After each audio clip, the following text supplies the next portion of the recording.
Okay, you hear this hum? It's actually worse when I just let it sit. I'm actually connected right to my computer, okay? And I'm gonna turn it on. It's still there.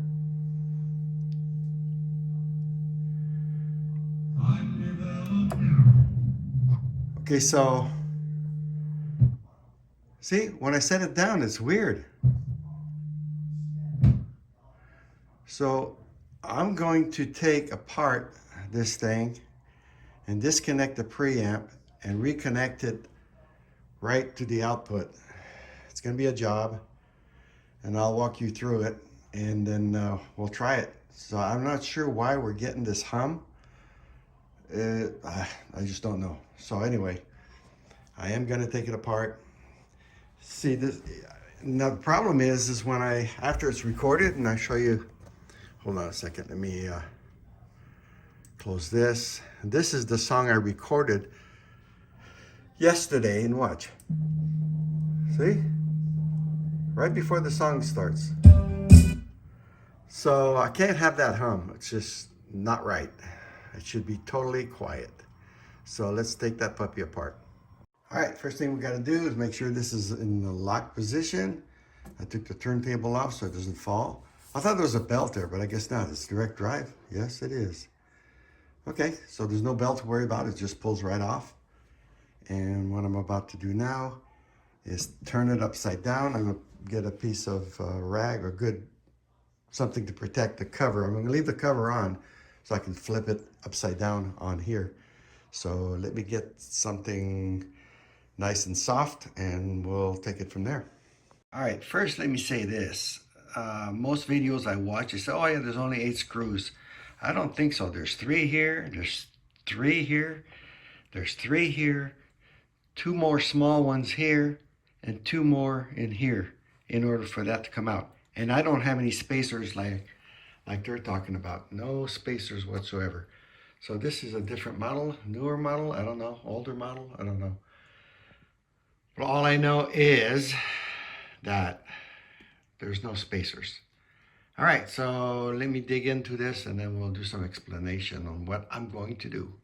All right, after watching a few videos, this is totally different than what I've been watching. The only wires I'm interested in are these wires right here, okay? I think the red's right, the white's left, and then the 2 ground wires. So, yeah, this is not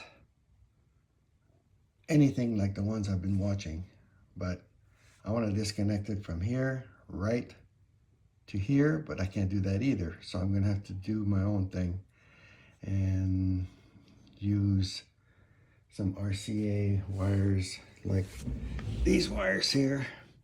Cut one end on the other side and then solder them to these wires and see what it does before I do any more. And if it still doesn't work correctly, but I'd like to disconnect this. I'd like to disconnect the power to this. So I think that might be this right here. Yeah, power. So I'm going to disconnect the power to this amp. All right, so let's get started. Well, all right, I was going to disconnect it, but then I started looking at this thing. I guess it's power through here and then distributes the power everywhere else. I don't want to play with this, so I'm just gonna put it back together. It's funny because I don't get the hum in my receiver. Excuse me. And I don't get the hum in that computer, but I get the hum in that computer. So I don't know. This is a whole different ball game, and I think I'm just going to leave it alone because the majority of the time I'm playing it through my receiver and not the computer. So I'll have to deal with it. All I have to do is make my soundtracks through that computer because I don't hear that sound in that computer. So I don't know what's going on. If there's something wrong with my Dell computer, that's a possibility. I don't know. Yeah, so. All right, I'm gonna put it all back together and I'm not gonna do anything. So that's where I'm at. By the way, all the weight is in this thing here. This thing weighs a ton. That weighs hardly nothing. So all the weight is in the base. Yeah, this is a steel plate, like an eighth of an inch.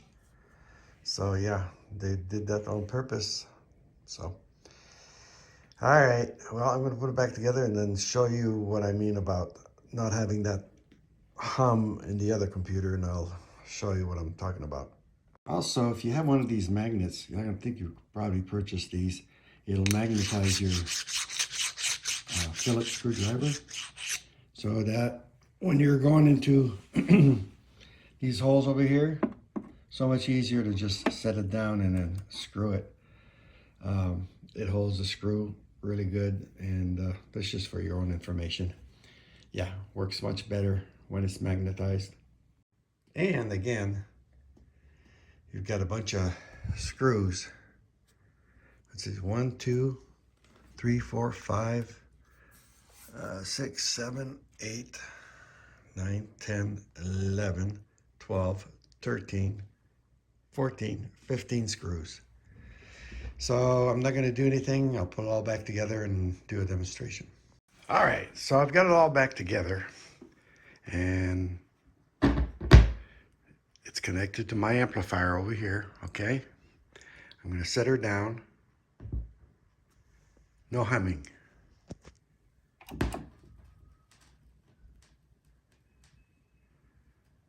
Okay.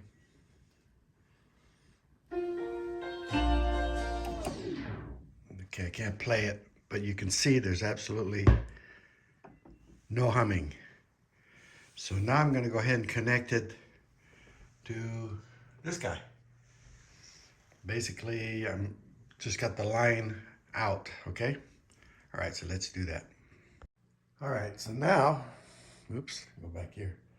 I've got the stylus on the record, and I've got it hooked up to my computer. This is a Roxio, converts the signal from audio to USB. This also does video. It comes with my Roxio program. But let me turn up the volume, full volume.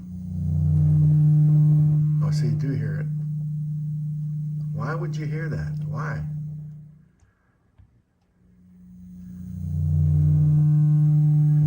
I don't understand. All right. But otherwise, you really don't hear it. Let me just play the record real quick, I hope. Yeah, see? I'm going to shut it off in a second here.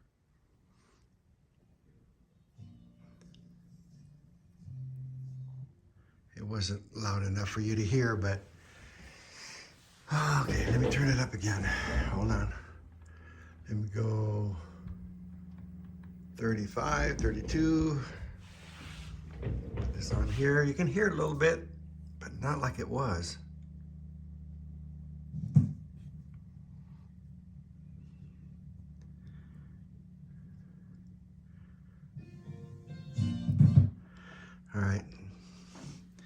All right, well, it's not as bad as it was, and I don't know why.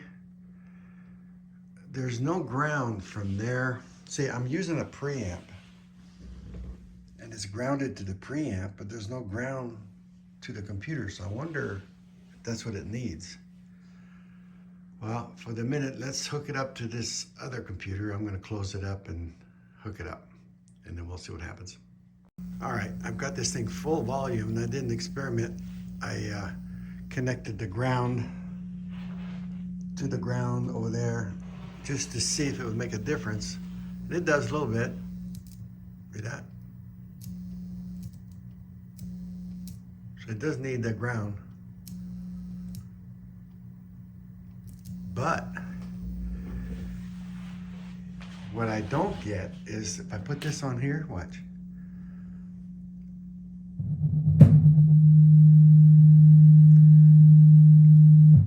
Why is it doing that? Oh, I don't know. I'm confused. Well, I'll do the ground thing, and then let's go to the other computer and try it.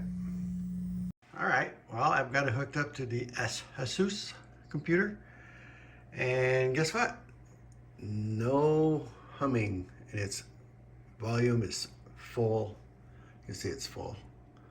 Let me turn it down here. No humming whatsoever coming out of those speakers over here. This does not have speakers. I hooked it up to these speakers, which is normally hooked up to this computer. So yeah, absolutely no hum. If I start this, it's gonna be too loud. Okay, just to show you that it was hooked up to it. I can't go any further because of the copyright issues, but yeah, this seems to be working like it should. Even with, okay, I just noticed this is not all the way up. See, even with that all the way up, no hum. So why is it doing it to my Dell? Somebody could explain. I'm not, and I don't even have the ground connected to this like I did on this one. For some reason, this one is giving me problems. So, all right, well, that's my story. I don't know what else to tell you other than I'm not gonna do anything to this. I'm figuring out it's not the turntable at all, it's the Dell computer. If you have any questions or comments or even suggestions on how to get rid of that hum on that Dell computer, feel free to let me know, because I'm scratching my head. I may just go and buy a sound card, a separate sound card for this one, and then disable the one that's built in. I think that's the problem. So, all right, thanks for watching, and don't forget to like and subscribe.